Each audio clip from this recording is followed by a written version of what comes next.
Everybody say, Praise the Lord! Gawin ninyong masigla ang ating pagpuri sa Panginoon at malakas at buong puso. Everybody say, Praise the Lord! Praise the Lord! Sabihin nyo, Hallelujah! Hallelujah! Thank you, Jesus! Thank you, Jesus. Praise the Lord! Praise the Lord! Ay kung nakaraang rally ng mga nagkandidato ay malakas yung sigaw nila dahil gusto nilang itaas ang kanilang kandidato na mangulo sa ating bansa. Pero 6 years term lang yan. Ano pa kaya sisigaw tayo para sa ating buhay na Diyos na magbibigay sa atin ng lifetime na grasya, biyaya, at matapos ang ating life span dito sa sanglibutang ito, ay meron pa tayong haharapin at tatanggapin na buhay na wala ng kawakasan.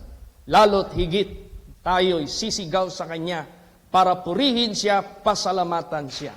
Praise the Lord! Maraming tumakbong presidente, pero isa lang ang mananalo. Dito naman sa sanglibutang ito, parang Amerika, ang political setting, dalawa lang ang partido. Republican, tsaka, ano ba yan? Dominican? Republican at tsaka ano ba isa?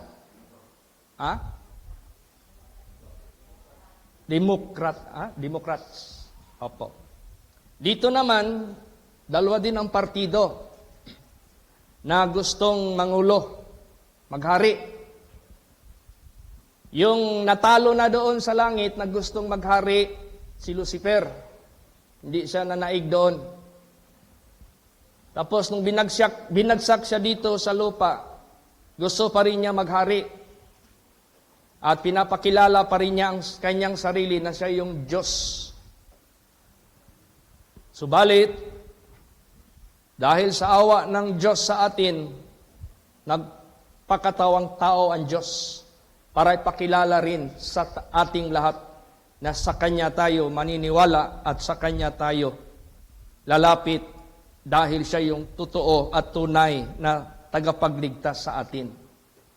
Ngayon, dahil sa Ibanghilyo ng salita ng Diyos, nakilala natin sino yung totoong hari ng mga hari, Panginoon ng Panginoon, at naglalang sa langit at sa lupa. Pag nakilala na natin siya sa pamagitan ng kanyang katotohanan at ng kanyang Ibanghilyo, tayuan natin yan. Praise the Lord! Kasi pilit tayong hahatakin ng kaaway niya para kumbinsihin. Nakita niyo yung labanan ng politikal dito sa atin. Pasukin ka sa bahay, kumbinsihin ka, bigyan ka ng mga pamphlets na sirain yung kaaway, na kahit doon ka na naniniwala, siraan ka pa rin ng loob para lilipat ka. Ganon. Pero hindi ko tinuturing yung dito sa atin. Tinuturing ko yung sa langit at saka yung binagsak dito sa lupa. Ganon na ganon ang kalagayan natin. Kaya, matapos nating makilala ang legit na hari ng lahat ng mga hari, Panginoon ng Panginoon, Diyos sa lahat ng mga Diyos na lumalang sa langit at sa lupa, sa pamamagitan ng kanyang Ibanghilyo, ang importante sa atin, tayuan natin siya. Praise the Lord! Bakit? Meron nang nangyari. Hindi nila tinayuan ang kanilang Diyos na totoo. Di ba napahamak sila? So lahat ng tao rin sa sanglibutang ito, pag hindi natin tayuan ang ating nakilalang lumalang sa langit at sa lupa at nag-iisang Diyos na nagpakatawang tao para tayo i-redeem, para tayo i-ransom sa kamay ng kanyang kaaway, at dahil sa kanyang resurrection, patunay ito na merong buhay na walang hanggan. Pag nakilala na natin ng lubos ang ating tagapagligtas at pag hindi pa natin siya tinayuan, Malaking posibilidad mahatak tayo sa kanyang kaaway at siyang ikakapahamak natin. Kaya kung gusto mong mabuhay dito sa lupa, kahit temporary, kung gusto mong mabuhay doon sa kabilang buhay, doon sa kanyang kaharian, tayuan mo ang Diyos na naglalang sa iyo, tayuan mo si Kristo na nag-iisang tagapagligtas natin lahat. Praise the Lord! Basahin natin ang unang verse. 1 Thessalonians 3:8. Praise the Lord. For now we live if we stand fast in the Lord. See, paliwanag. Ngayon, mabubuhay tayo pag tayo ay maninindigan ng matibay sa Panginoon. For now we live if ye stand fast in the Lord. Tingnan mo yung mga anghel doon sa langit na hindi naging steadfast sa kanilang Panginoon na lumalang sa kanila. Nagsimula yan kay Lucifer. Hindi siya naging steadfast. He didn't stood with the Lord who created him. Nagsimula sa kanya. Gusto na niya siya ang maghari. Gusto na niya ang Diyos i-dethrone. Gusto na niya ang Diyos paluhurin. Gusto na niya siya na ang uupo sa trono. Ito namang mga anghel na nilalang din ng Diyos na kasama niya. Hindi rin naging steadfast sa Panginoon. Naniwala din sa Kanya, sumapi din sa Kanya para labanan ang nag-iisang Diyos na naglalang sa kanilang lahat. So anong mangyayari ngayon? If we will not stand fast in the Lord, na nakilala natin na lumalang sa atin lahat, hindi tayo mabubuhay. Mapapahamak tayo. Kaya gusto ng ating Panginoong Diyos, let us stand fast in the Lord, that we shall live. Praise the Lord! Basahin natin ano ang nangyari na hindi nanindigan ng matibay sa Diyos. Basa, Jude 1:6. Praise the Lord. And the angels, which kept not the first estate, but left their own habitation, he hath reserved in everlasting chains, under darkness, unto the judgment of the great day. Tingnan mo. Dahil hindi nila tinayuan ang Panginoong Diyos sa kanilang unang naging kalagayan. Ano bang unang kalagayan nila? That they were sons of God. That they were created by God. That they were angels of God. And they will have privilege to be with God in His kingdom without end. Kaso hindi sila naging steadfast. Hindi sila naging matibay sa Panginoon. Kaya tuloy, napahamak sila. The same thing na mangyayari po sa buhay natin. Kasi ang kaaway malakas magkumbinsi. Ang kaaway malakas magdeceive. Walang pagod. Day and night na nagkukumbinsi sa atin sa maling direksyon, sa maling daan, sa maling pananampalataya. Tingnan mo anong nangyari sa mga anghel, 1/3 of angels na deceive. Tingnan mo anong nangyari dito sa lupa. Sa panahon ni Noah, ilan ang tao ang na-deceive at ilan lang ang naniwala. Sa panahon ng Sodom and Gomorrah, ilan lang ang naligtas, napakarami ang napahamak. Ngayon, ganon din, ilan ang mga tao ngayon na nandigan ng matibay sa buhay na Diyos. Pag sinabi mong maninindigan sa buhay na Diyos, ibig sabihin yan, kahit hindi mo nakita ang Diyos, tinatanggap mo ang Kanyang kautusan. Pinapakinggan mo ang Kanyang salita at ginagawa mo. Ngayon, ang mga tao ngayon, halos hindi na nila pinapansin ang tinig ng Diyos, ang boses ng Diyos, na walang iba ang banal na salita na nakasulat dyan sa Biblia. Mas minagaling pa nilang makinig sa mga scientist, mas minagaling pa nilang makinig sa mga malalaking tao sa sanglibutang ito na sumikat at yumaman ng husto. Mas minagaling pa nilang pakinggan yung mga nag-iimbento ng kung ano-anong mga technologies sa sanglibutang ito. Kaya tuloy, siyang magiging kapahamakan nila lahat. Kaya importante, nakilala na natin ang Diyos. Sa Kanyang mga banal na salita, huwag ka nang mag-alinlangan sa Kanya. Kasi hindi lang basta buhay dito sa lupa ang Kanyang pinangako. Buhay na hindi magpakailan paman maibibigay ng sino man. Ano yung promise niya na buhay? Pag sinabing, if we stand fast in the Lord, we shall live. What kind of life what we will live? Anong klaseng buhay na ating maging matatamo? Basa. 1 John 2:25. Praise the Lord.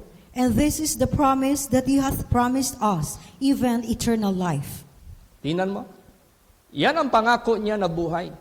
Na pinangako niya sa lahat na maniniwala at maninindigan sa Kanya, kahit paman ang buhay na walang hanggan. At wag na wag mong sabihin matagal pa yan darating sa buhay mo.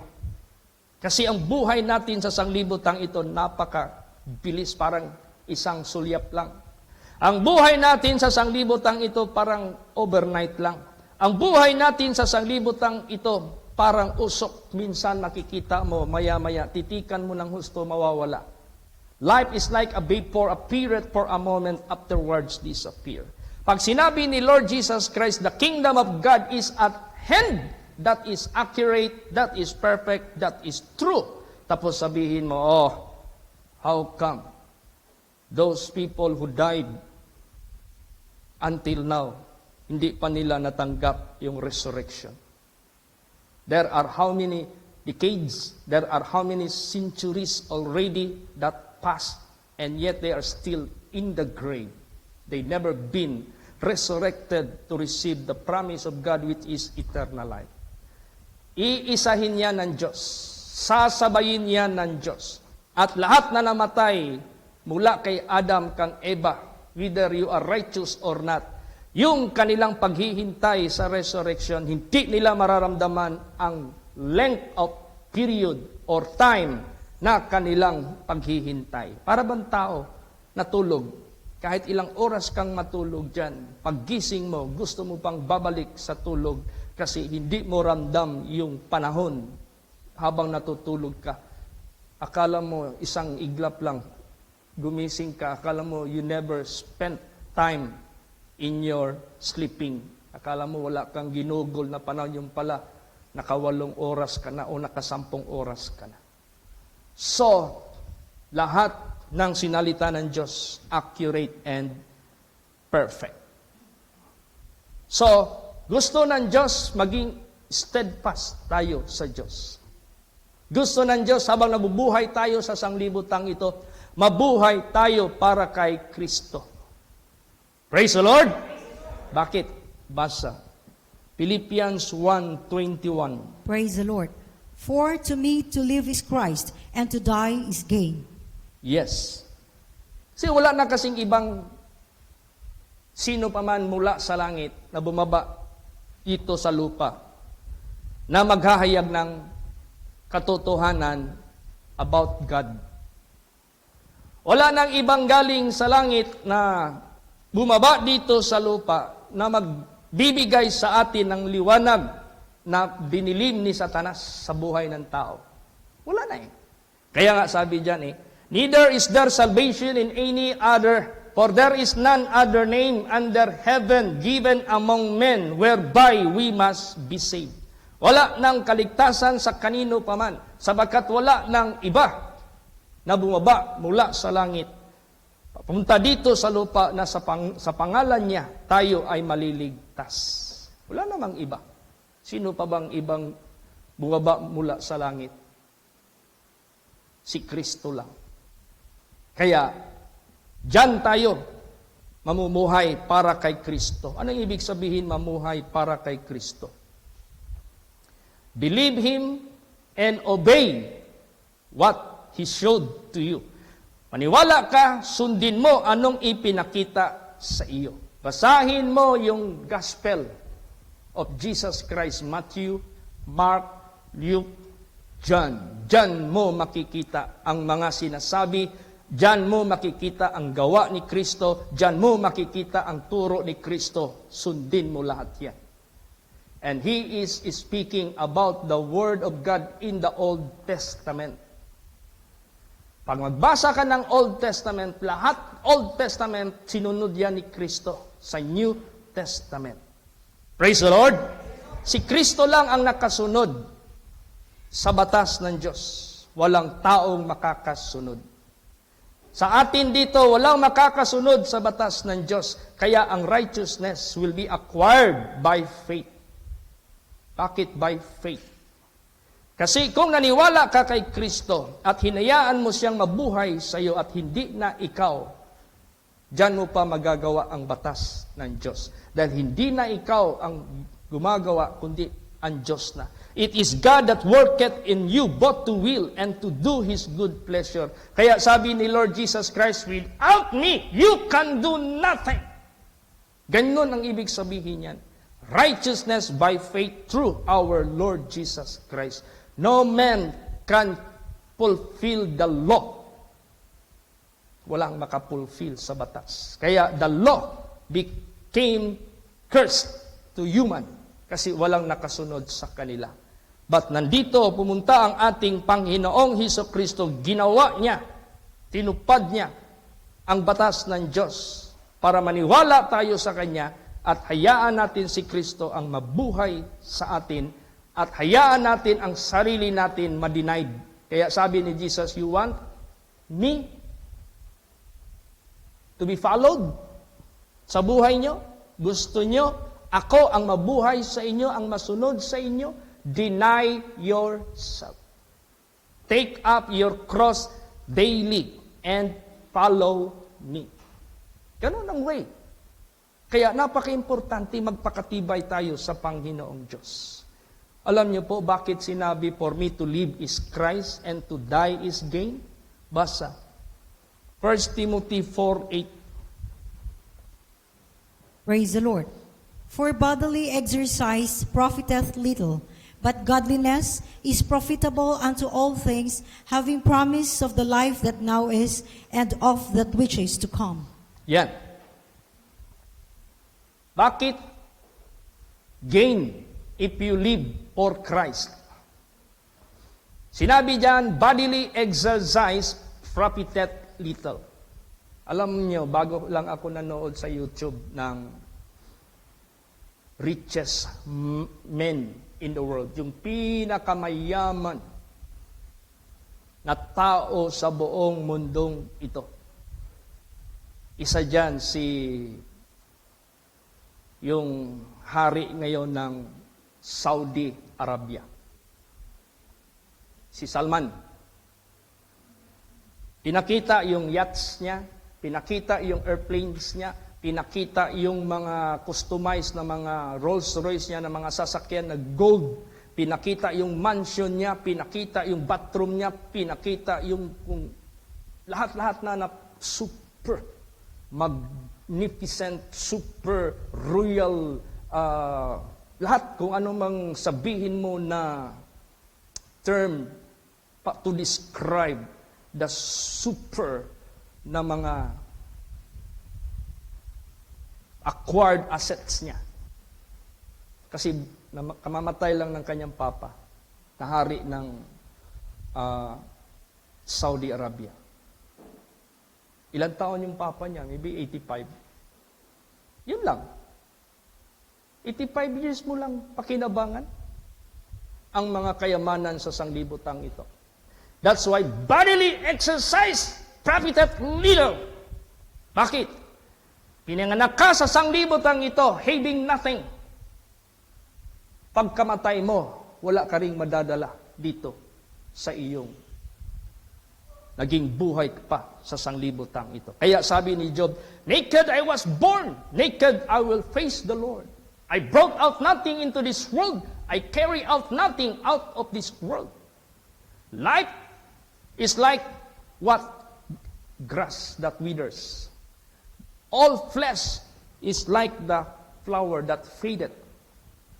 Ganun lang. Kaya bodily exercise profiteth little, kunti lang. But the most important, if you live in Christ Jesus, meaning to say, you live godly. Because Jesus Christ brought God to the world. If you live for Jesus Christ, you live godly. Because Jesus brought God to us. Praise the Lord. And sinabi diyan, if you live godly, godliness is profitable unto all things. Having promised the life that now is, present time, and the life that which is to come, future. What are those things? Dalawa lang. Dito buhay natin sa lupa at buhay natin sa kabilang buhay. Meron tayong profit if you live godly. Yung inawit kanina, ano yun? Fear not for tomorrow. Huwag kang matakot anong magiging future mo dito sa lupa. Huwag ka ring matakot anong future mo mamaya doon after death dito sa sanglibutang ito. He is already there. Nandoon na siya. Nangunguna na siya. He prepared something for you here on earth. He prepared something for you up there. Hindi mo lang makikita. That's why you need to believe. To believe is to believe God, then you will see. Praise the Lord. You want to see the glory of God, the riches of God, the promises of God, you believe, even though you do not see it. Maniwala ka kahit hindi mo nakita. Yan ang by faith, ibig sabihin ng Diyos. Praise the Lord. Kaya, if you live for Christ, meaning to say, you live godly. And if you live in godliness, profitable unto all things. May promise ang Diyos dito na hindi tayo pababayaan. May promise ang Diyos lalo't na doon sa kabilang buhay. Tapos pinakita doon ang mga businesses ni Salman. Sa doon, Starbucks. Kanya yan. Isa siya dyan na nagmamay-ari. Yung mga malalakas na negosyo. Sa Manhattan, marami siyang mga buildings doon. Sa England, marami siyang mga properties. Kaya nga lang, how long will you enjoy those things? And you cannot use it at the same time. Minsan mo lang yan mabibisitahan. Hindi mo yan masabay-sabay lahat.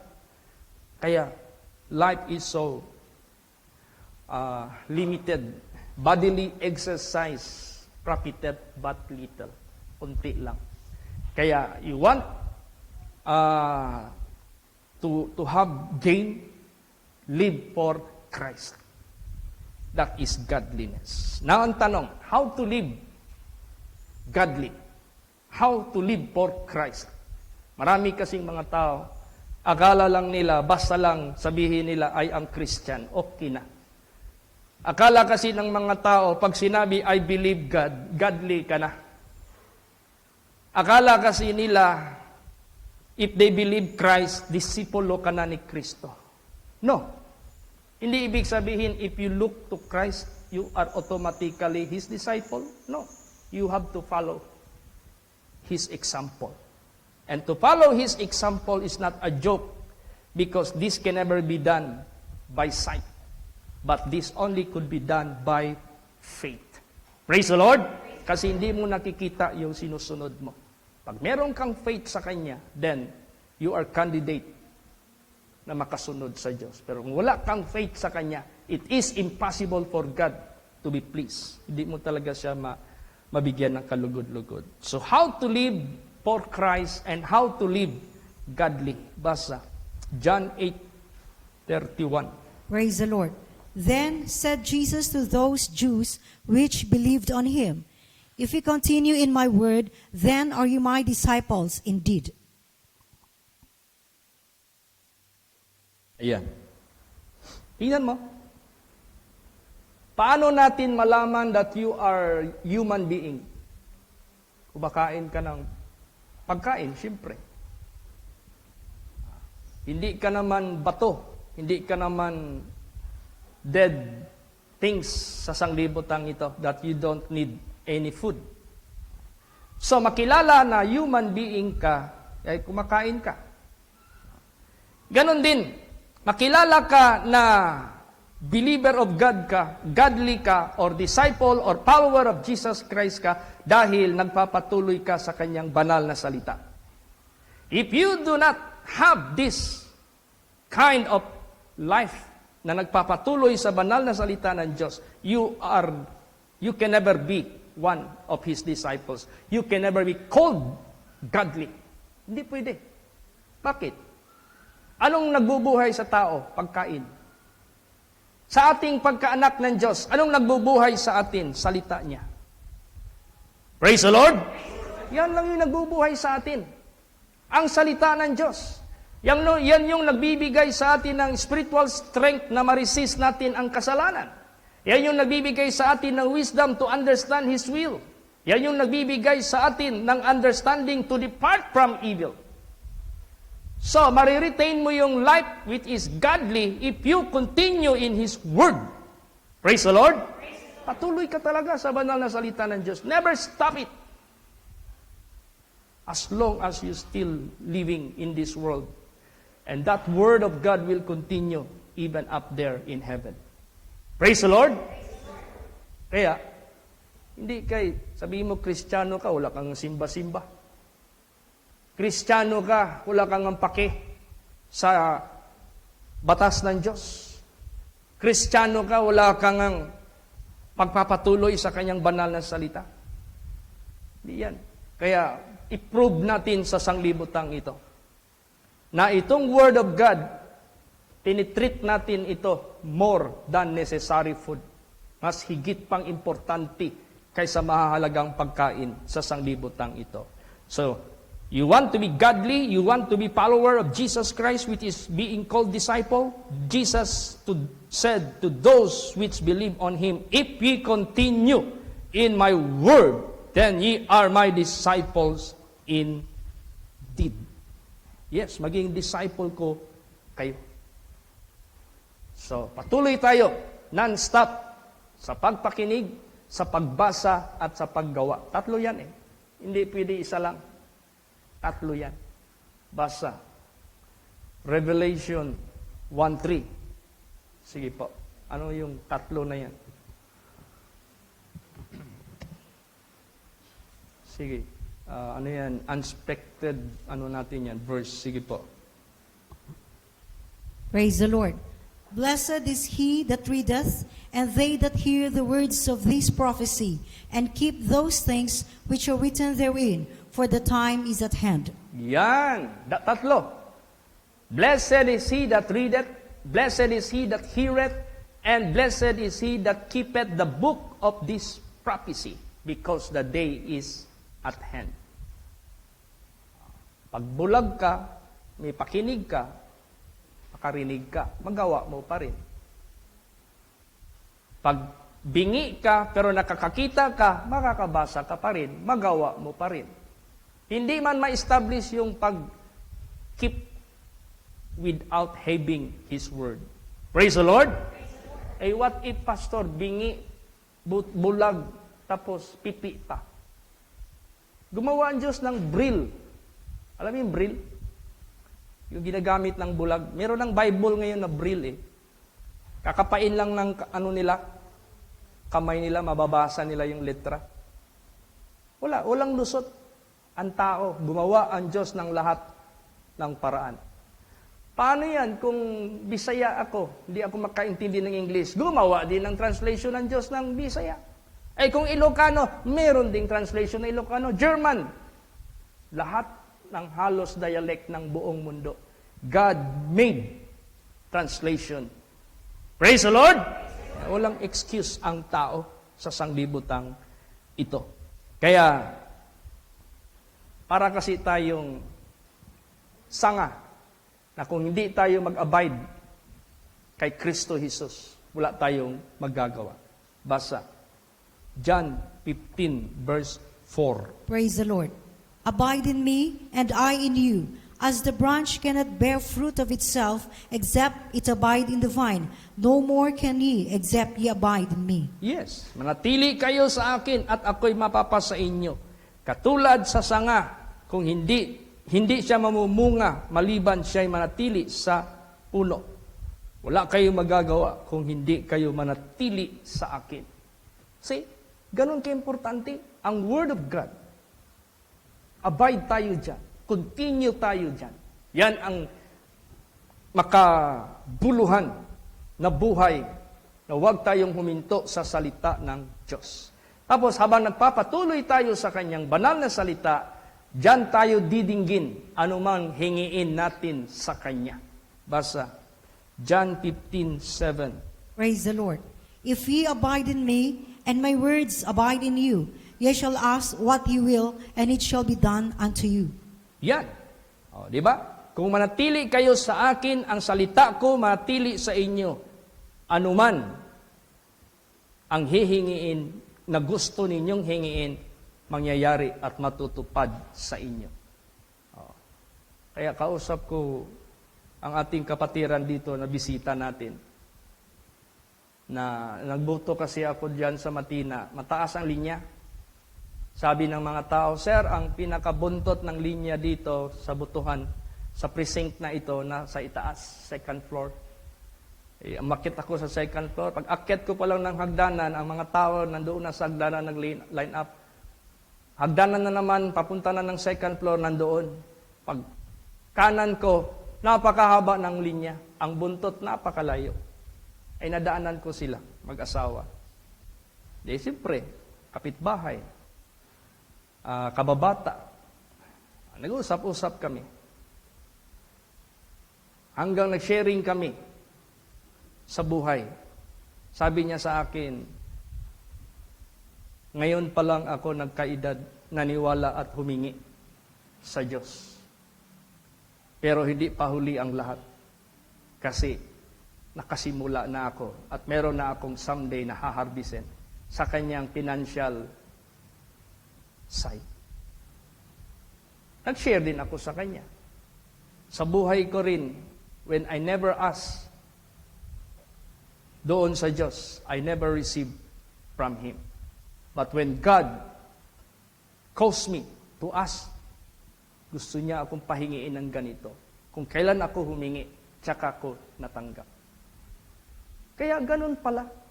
Kung nanatili ka sa kanyang banal na salita, ang Diyos nagsasabi, humingi ka na sa akin.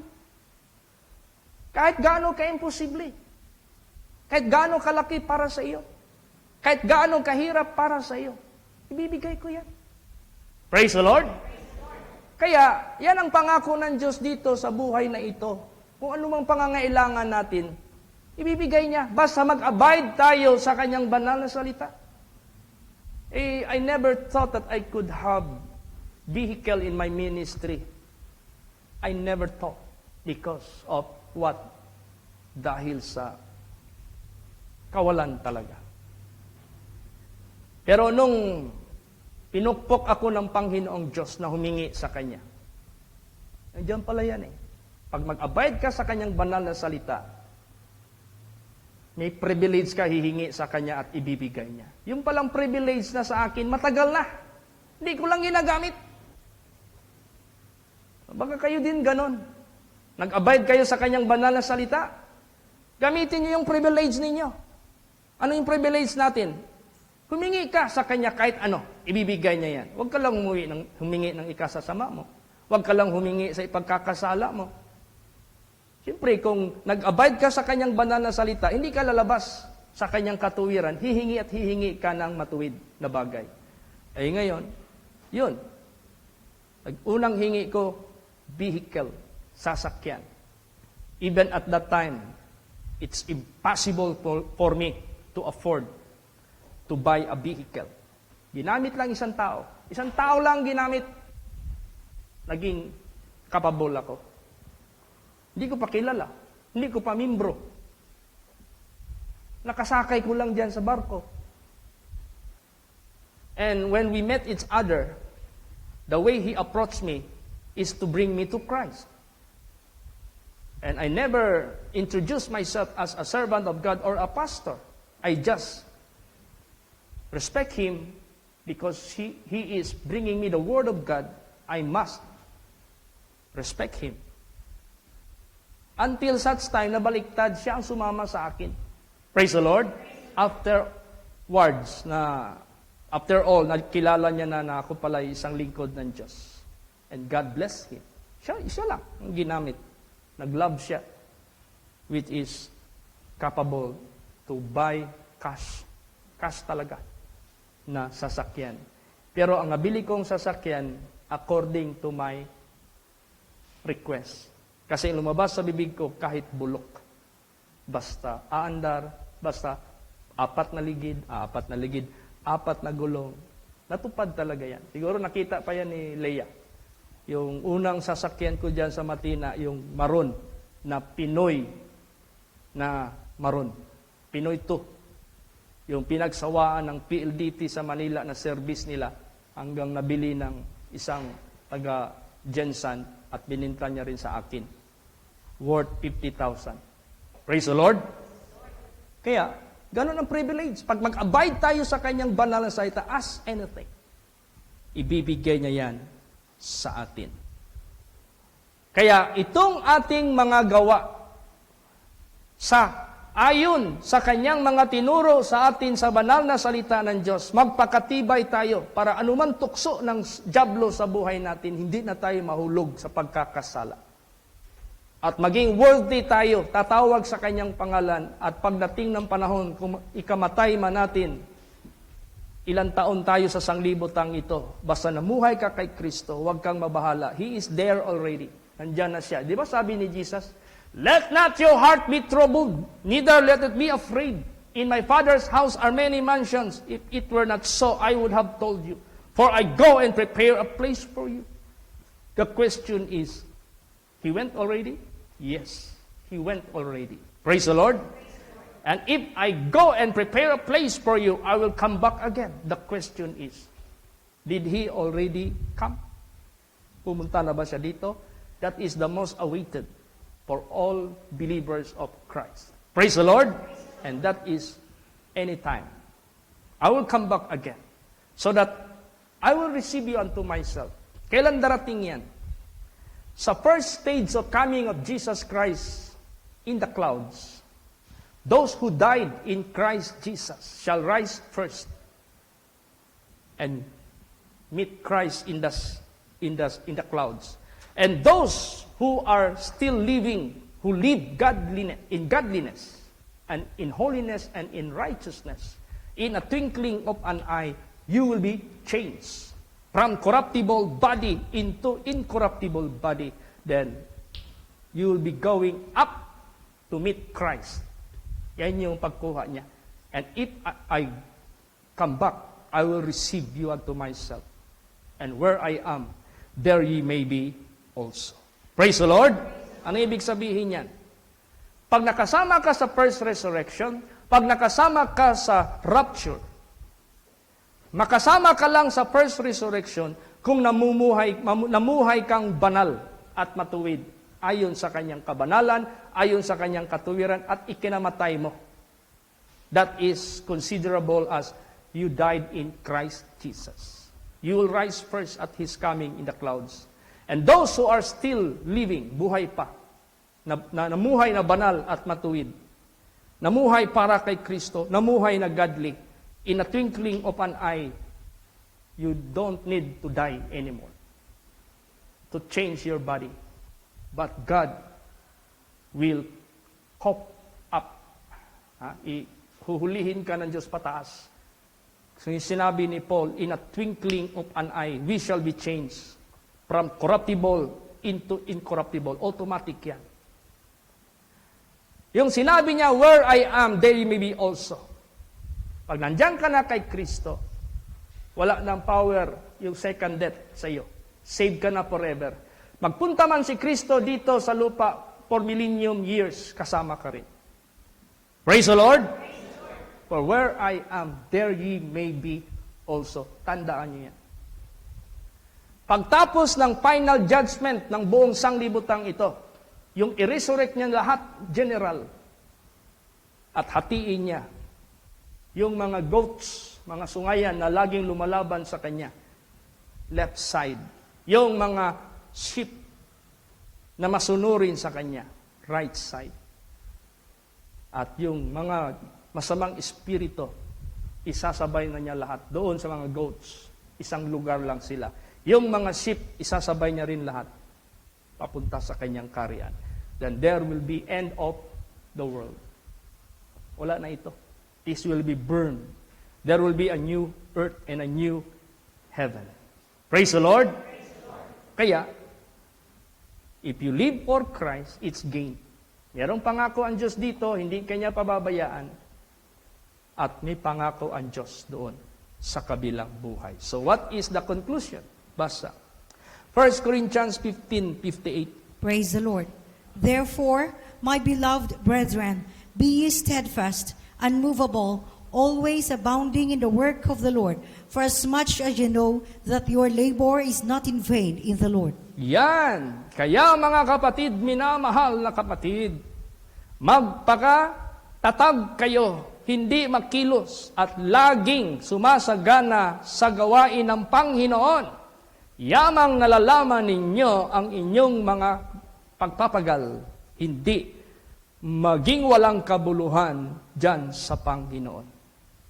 Ibig sabihin yan, anumang ginawa mo dito sa sanglibutan, ang ginawa mo lang para kay Kristo ang mapapakinabangan.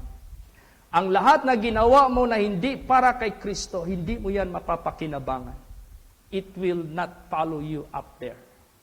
But that will be the witness against you to be condemned. Kaya, huwag tayong maghimagod sa paggawa para kay Kristo, para sa Panginoon. Praise the Lord! Huwag himagod.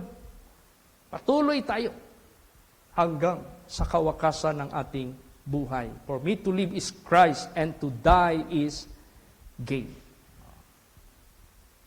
Yun nga yung nag-prayer ako doon sa Alab. May mga misis doon na kaharap ko. Isa doon yung mother-in-law ni Sister Cha. Bago ako umalis, nag-ask ako sa kanila, anong prayer na gusto nyong i-pray ko sa inyo? Sabi ng isang asawa. Yung husband ko, Pastor Chit, gusto kong mabago kasi laging naglalasing araw-araw. Ano palang trabaho ng husband mo? Bakit marami siyang pera? Hindi. Ano lang siya, yung hurnal. Makapera siya ng 400, malaki na yon. Siguro yung 100 o 200, ibili niya ng alak, panglasing. Malaking kabawasan na yon sa pamilya. Sige, ikaw din, Mrs. Anong ipapray mo? Classmate yung husband ko ng husband niya. Pag sinabing classmate, pareho sila ng problema. Adi nag-pray ako, Lord Jesus, tawagin mo sila. Baguhin mo sila. Palayain mo sila sa kapangyarihan ng kadiliman. Palayain niyo sila sa kapangyarihan ng kasalanan. Kasi si Lord Jesus Christ lang makapalaya sa kanila. Praise the Lord! Kaya mag-i-schedule tayo ng krusada doon. Si Lord Jesus Christ dadalhin natin doon. Sino pala si Jesus Christ? In the beginning was the Word, and the Word was with God, and the Word was God, and the Word which was God became flesh, and dwelt among us, and we beheld His glory as of the glory of the only begotten Son of God. Praise the Lord! Dalhin natin si Kristo by the Word of God. Magkrusada tayo doon. Praise the Lord! Kaya itong speaker dito, habang di pa tayo nakakabili ng outdoor speaker, kasi itong speaker dyan, side by side na nakapatong, may holder, tanggalable yan eh. Kaya yan ang isip kong tanggalin ko yan pag magpunta ko doon, dalhin natin yung amplifier natin, yun ang gamitin natin sa krusada. Kasi meron na tayong venue doon na nakita ko na malaking auditorium. Let us just get permit from the barangay captain. Diyan tayo magsisimula. Sabi ko, imbitahin niyo yung mister niyo, magkrusada ako dito. Let's pray for that. Ganon. Kaya, pag yan ay napalaya na, tayong lahat galing sa kalasingan, tayong lahat galing sa sugal, galing sa luto, galing sa lahat ng mga sugal sa sanglibutang ito. Kaya hininto ni Digong yung isabong. Maraming complain eh. Presidente, ang aming husband nawala. Ilan ba yung sabongiro ang nawala? Marami yun. Presidente, ang aming husband na laging nag-iisabong ang sweldo niya, ubos sa sugal. Umuwi ng bahay kahit 1 kilong bigas, 1 kilong isda, walang nadala. Sabi ng presidente, pag itong issue na ito, mapatunayan ko ito, magpapadala ako ng investigating team. Napatunayan man totoo. Ito ang isabong. Praise the Lord! Kahit ilang billion ang makokolekt, hindi na niya pinanghinayangan. Kaya sa buhay natin, namulat na tayo. Kung mamuhay kang banal, ano man yung naliwanagan ka na mali pala yung mga bagay, huwag mo nang balikan yan. Praise the Lord! Mamuhay ka na merong freedom. Na nandyan ka na sa kamay ng Diyos. Basahin natin yan. Galatians 5:1. Praise the Lord. Stand fast, therefore, in the liberty wherewith Christ had made you free, and be not entangled again with the yoke of bondage. Yan, manindigan ka na. Siguro ito si Sister Leia, nakita niya siguro ako noon. Lasinggo din ako dyan sa Santo Niño. Isa rin ako dyan ng mga kabataan noon. Naglalasing. Nagsusugal. Oh yeah, kapitbahay ko yung mga kapitbahay dyan. Piat-piat na yun. Pagtapos ng piat-piat, pag sinong nanalo, mag-blow out ng inumin. Tapos kulang yung inumin, maglikit-likit na yun ng marijuana. So, ibig sabihin yan, pinalaya ka na ng Diyos dyan. Huwag ka nang bumalik. Kaya, since 1983, hanggang ngayon, wala kahit isang patak ng beer dumaan sa dila ko. Since 1983, walang kahit isang stick ng sigarilyo umusok sa ilong ko. Since 1983, kahit isang segundo sa sinihan, kahit isang segundo sa Stag Pub House, yung aking mga pinupuntahan, kahit isang segundo sa upuan ng madyungan, upuan ng barahan, wala na. Yan man instruction ng Diyos. Stand fast, therefore, in the liberty wherewith Christ, who made you free, only Christ. And be not entangled again with the yoke of bondage. Huwag ka nang bumalik. Praise the Lord. Ang the best, yung inawit nila sa choir, stand, tumayo ka para kay Kristo. Last verse, Philippians 4:1. Praise the Lord. Therefore, my brethren, dearly beloved and longed for, my joy and crown, so stand fast in the Lord, my dearly beloved. Yan. Yan ang conclusion ngayon. Therefore, my brethren, dearly beloved and longed for, my joy and crown, so stand fast in the Lord, my dearly beloved. Yan ang kaligayahan ng mga lingkod ng Diyos na manindigan kayo lahat. Tulad yan, birthday ko. Ngayon ako mag-celebrate ng birthday. Bakit itaon ko sa linggo? Kahit bukas pa ang birthday ko. Gusto kong makasama kayo who stood fast in the Lord. Praise the Lord. Gusto kong makasama ko kayong lahat na nanindigan kay Kristo Jesus. And this is my rejoicing. This is my joy to be with you na nanindigan kayo sa Panginoon. Yan ang gusto ng ating Panginoong Diyos. Kahit simple lang yung ating kakainin mamaya, ang importante kasi kasama ko kayo. Praise the Lord. Hindi naman tayo na maggastos ka ng sobrang dami pagkatapos tatapon lang sa lamaw yung pagkain. Sobra-sobra. Simple lang. Basta importante walang uuwi mamaya na hindi busog. Praise the Lord. Importante busog tayong lahat sa pag-ibig ng ating Panginoong Diyos. Kaya, mga kapatid, let us live for Christ, because if we live, we shall live. If we stand fast in the Lord, we shall live. Mabubuhay tayo.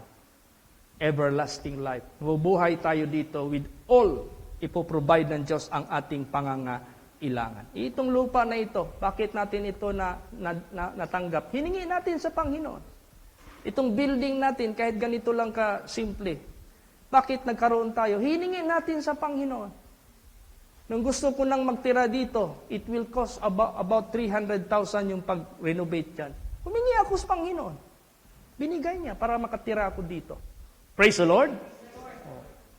Tapos meron pa tayong hihingiin sa Panginoon para magkasya tayo ngayong June 15. Yung lugar dyan na hanggang doon, patatayuan yan ng malaking simbahan. Para in kaso pupunta man lahat ng mga membro natin from Luzon, Visayas, Mindanao, London, Canada, saan-saan pang lugar, Singapore, Malaysia, New Zealand, saan pa? Japan, marami, all over the world, may Africa pa. Kung sino man yan, saan man sila. At least kung magpunta sila dito, meron silang lugar. How good and how pleasant it is that dwell together in unity. Pastor, mahal ang materialis ngayon. It is not time for us to erect big church in that place. It doesn't matter how high is the materials. It doesn't matter. Faith that matters. Praise the Lord. Faith is the victory that overcomes high prices. Faith is the victory that overcomes difficulties. Faith is the victory that overcomes whatever nandito sa sanglibutang ito na maghatid sa iyo sa kapahamakan. Kaya, let us have the faith. Ang ating pagiging steadfast sa Panginoon, by faith lahat yan. Kaya, tayong lahat gagawa sa kanyang kalooban by faith. How? Siya ang magdidikta, siya ang mag-guide sa ating gagawin lahat. Hindi niya tayo papahintulutan mahulog sa kamay ng kaaway. Praise the Lord! Magsit